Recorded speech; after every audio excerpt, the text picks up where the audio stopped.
Sejumlah pelajar di Kota Pangkalan Balai, Kabupaten Banyuasin terjaring razia oleh petugas Satlantas Polres Banyuasin. Rata-rata pelajar yang terkena tilang ini tidak menggunakan helm.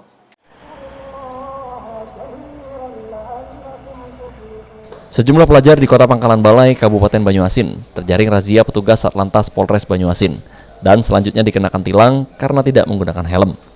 Sejauh ini kepatuhan pelajar Banyuasin dalam hal penggunaan helm masih sangat rendah. Terbukti jumlah pelajar yang terjaring dalam razia di Komplek Perkantoran Pemkab Banyuasin ada belasan orang.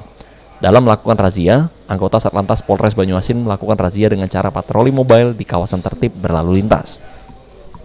Para pelajar ini sendiri tidak dapat menunjukkan STNK kendaraannya dan terpaksa harus dikandangkan petugas. Hah? Lupa.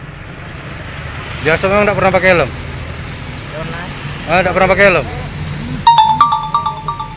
Dari mana? Nak kemana nih?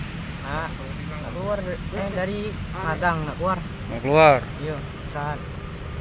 Oh, jadi kemana-mana tidak pernah pakai helm? Nah, lah kena tilang ini mana? Itu. Depan nak pakai helm dah? Pakai helm.